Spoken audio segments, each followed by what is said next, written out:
¿Qué tal? Buen día. Nosotros somos el equipo azul y venimos a presentar el PBL9, que trata de los tipos de amplificadores. Para poder analizar los tipos de amplificadores de una manera más sencilla, se tienen los macromodelos. Estos son representaciones básicas, pero certeras, de nuestros amplificadores y nos permiten reducir el tiempo de cálculo de cada uno de los parámetros para así obtener datos correctos en un tiempo menor.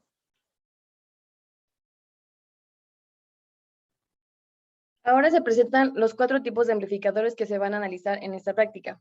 En el primero tenemos el amplificador de voltaje, que es una fuente de voltaje dependiente de voltaje. A la salida vamos a tener voltaje sobre voltaje, lo cual nos va a dar voltaje a la salida.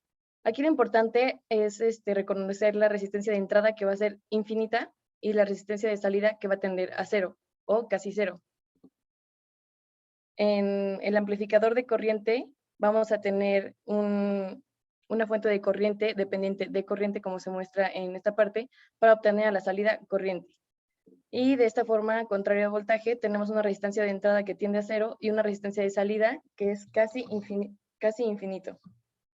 En el amplificador de transconductancia tenemos una fuente de corriente dependiente de voltaje, lo que nos va a dar amperes sobre volts, y eso nos va a dar Siemens. Entonces aquí tenemos la resistencia de entrada va a tender a infinito y la resistencia de salida igualmente va a tender a infinito. Finalmente tenemos el amplificador de transresistencia, en donde tenemos una fuente de voltaje dependiente de corriente, lo que nos va a dar a la salida una función de transferencia de voltaje sobre amperes. Esto va a ser igual a ohms. Y en este caso, ambas resistencias van a tender a 0. El amplificador de voltaje es un amplificador donde con voltaje controlas una fuente de voltaje dependiente de voltaje en la resistencia de entrada, que en este caso manejamos una resistencia de entrada sumamente grande para que no haya pérdida de voltaje, y una resistencia de salida para que no haya pérdida, muy pequeña.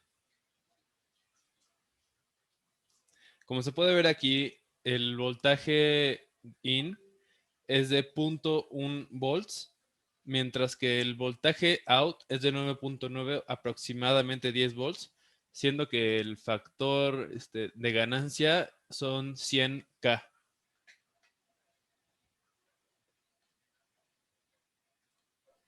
A continuación vamos a explicar el amplificador de corriente, en el cual tenemos como variable de entrada corriente y también tenemos corriente a la salida.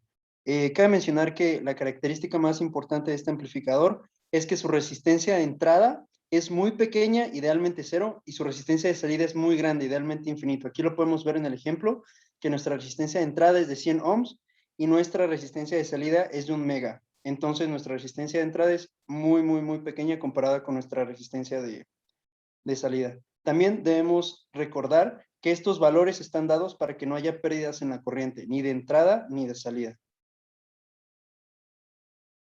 Como podemos ver, nuestra corriente de entrada es de 0.1 amperes y nuestra corriente de salida es de 9.9.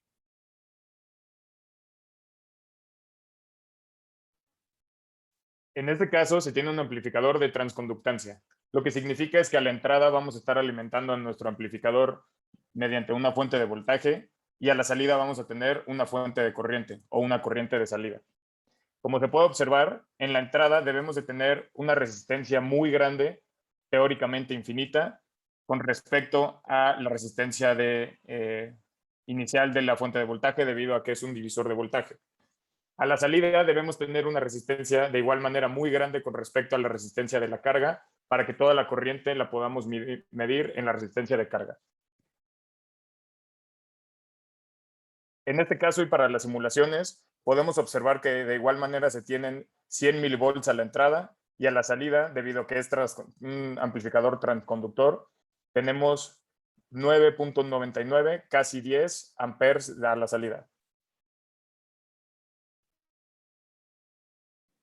Finalmente, el amplificador de transresistencia, y como se ha presentado en los anteriores, cuando tenemos una fuente de voltaje, está en serie con una resistencia, y cuando es una fuente de corriente, se encuentra en paralelo con una resistencia.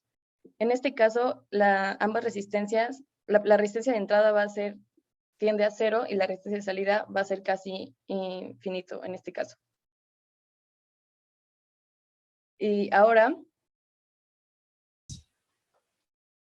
y la resistencia de salida igualmente va a tender a 0.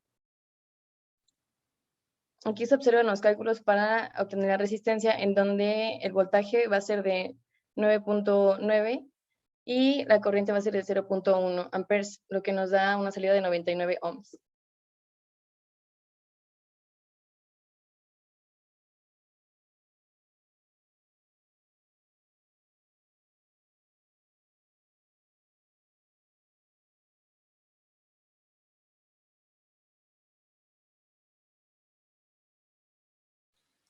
Muchas gracias por su atención.